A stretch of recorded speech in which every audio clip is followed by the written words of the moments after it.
គ្រឿងញៀនចំនួន148.5 គីឡូក្រាមត្រូវបានដុតបំផ្លាញចោលនៅក្នុងទិវាអន្តរជាតិប្រយុទ្ធប្រឆាំងគ្រឿងញៀនថ្ងៃទី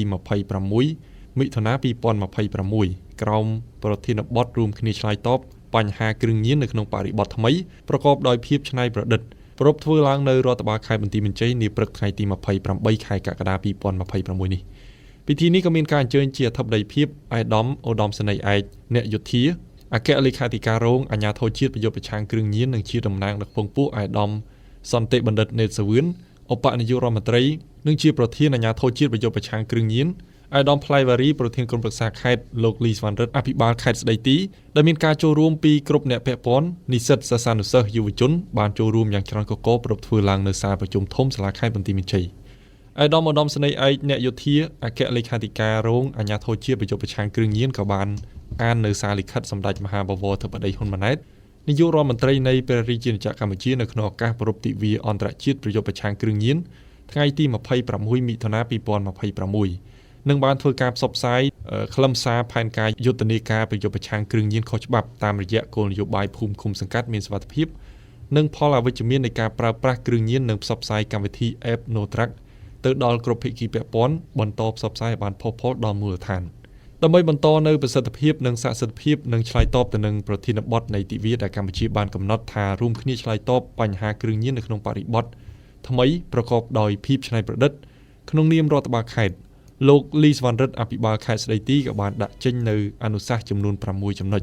ទី1គ្រប់អ្នកពាក់ព័ន្ធទាំងអស់គប្បីបង្កើនការអំពាវនាវឲ្យកាន់តែទូលំទូលាយនិងបន្តនៅវប្បធម៌ដ៏ល្អប្រពៃណីដែលយើងបានបង្កើតឡើងគឺបំផុសចលនាជាតិនិងស្មារតីរួមគ្នានៅក្នុងការចាត់ទុកបញ្ហាគ្រឿងញៀនជាបញ្ហារួមដែលត្រូវចូលរួមដោះស្រាយទាំងអស់គ្នាចំណុចទី2ចំពោះយុវជនយុវនារីសិស្សានុសិស្សនិស្សិតគប្បីត្រូវបន្តពង្រឹងការសិក្សាអភិវឌ្ឍជំនាញសីលធម៌វិន័យនិងសមត្ថភាពឌីជីថលរបស់ខ្លួនដើម្បីក្លាយជាធនធានមនុស្សប្រកបដោយគុណវុឌ្ឍិដើម្បីត្រៀមនឹងចូលអភិវឌ្ឍប្រទេសជាតិនិងត្រូវធ្វើជាគំរូនៅក្នុងការបដិសេធគ្រឿងញៀនបារីអេឡិចត្រូនិកនិងអបាយមុខបាទគ្រប់ប្រភេទព្រមទាំងចូលរួមផ្សព្វផ្សាយសារអប់រំដល់មិត្តភ័ក្តិក្រុមគ្រួសារនិងសហគមន៍ជំរុញលើកទឹកចិត្តដល់សិស្សានុសិស្សយុវជនបាទយុវនារីក្មួយៗនិងជនរួមជាតិទាំងអស់ចាប់ផ្ដើមបំផុសគំនិតច្នៃប្រឌិតថ្មីៗដែលអាចរួមបម្រើដល់ការងារប្រយុទ្ធប្រឆាំងគ្រឿងញៀនឲ្យបានល្អថែមទៀតចំពោះចំណុចទី3បាទអាជ្ញាធរមូលដ្ឋាននិងកងកម្លាំងអនុវត្តច្បាប់គ្រប់ប្រភេទនិងគ្រប់ជាន់ថ្នាក់ត្រូវបន្តអនុវត្តវិធានការបង្ការទប់ស្កាត់និងបង្ក្រាបបទល្មើសគ្រឿងញៀននិងបារីអេឡិចត្រូនិកឲ្យបានម៉ឺងម៉ាត់ប្រសិទ្ធភាពនិងស្របតាមច្បាប់ជាធរមានធ្វើការក្រើនរំលឹកនិងណែនាំដល់ក្រុងស្រុកទាំងអស់ត្រូវបន្តយកចិត្តទុកដាក់ទៅលើការបង្ក្រាបបទល្មើសគ្រឿងញៀននៅក្នុងមូលដ្ឋានរបស់ខ្លួនដោយត្រូវអនុវត្តការធ្វើរដ្ឋបាលជាប្រចាំទៅលើទីតាំងដែលសង្ស័យនិងចាត់វិធានការរដ្ឋបាលឲ្យបានតឹងរឹងត្រូវដោះស្រាយទាន់ពេលវេលារាល់បណ្ដឹងពីករណីគ្រឿងញៀនដោយផ្ទាល់ឬ App No Drug ក្តី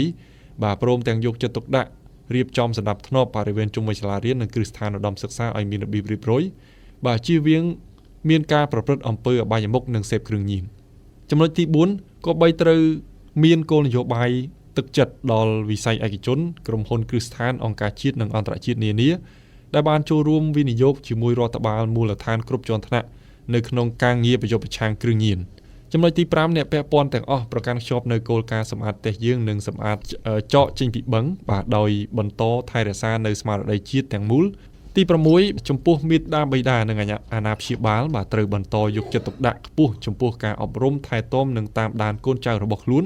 ដោយចំណាយពេលវេលាគ្រប់គ្រាន់សម្រាប់ការសន្ទនាការស្ដាប់និងការប្រឹក្សាជាប្រចាំគ្រួសារគឺជារបងការពារដំបូងនិងសំខាន់បំផុតសម្រាប់កុមារនិងយុវជនដូច្នេះមេដាបេដាត្រូវស្វែងយល់អំពីការវិវត្តរបស់កូនចៅទាំងផ្នែកការសិក្សាទំនាក់ទំនងសង្គមនិងសកម្មភាពលើបណ្ដាញអនឡាញដើម្បីអាចឃើញសញ្ញាប្រឈមនិងអន្តរាគមន៍បានទាន់ពេលវេលាការកសាងគ្រួសារឲ្យមានភាពកក់ក្ដៅស្និទ្ធស្នាលនិងមានទំនាក់ទំនងល្អរវាងសមាជិកគឺជាកត្តាសំខាន់ណាស់នៅក្នុងការកាត់បន្ថយហានិភ័យនៃការចូលពាក់ព័ន្ធនឹងបញ្ហាគ្រឿងញៀននិងអបាយមុខផ្សេងៗបាទសូមបញ្ជាក់ថាគ្រឿងញៀនដែលត្រូវបានដុតបំផ្លាញត្រូវបានតុលាការចេញសេចក្តីសម្រេចបំផ្លាញចោលមានសាលក្រមចំនួន151សាលក្រមបាទនិងសាលដីកាមានសារធាតុញៀនដូចខាងក្រោមទី1ថ្នាំញៀនប្រភេទម្សៅក្រាមមេតាំហ្វីតាមីនមានទម្ងន់បាទ 87000.5 ក្រាម2ថ្នាំញៀនប្រភេទគ្រាប់អក្សរ WY ចំនួន ក្រាម8គ្រាប់បាទមានទម្ងន់បាទ 12,000 ក្រាមថ្នាំញៀនប្រភេទកញ្ឆាក្រៀមមានទម្ងន់ចំនួន 8,000 ក្រាមថ្នាំញៀនប្រភេទចម្រុះកញ្ចប់បាទមានទម្ងន់ចំនួន 41,000 ក្រាមនិងឧបករណ៍សម្រាប់ប្រើប្រាស់គ្រឿងញៀនមួយចំនួនធំសរុបទាំងអស់មានចំនួន 148,500 ក្រាមស្មើនឹង 148.5 គីឡូក្រាម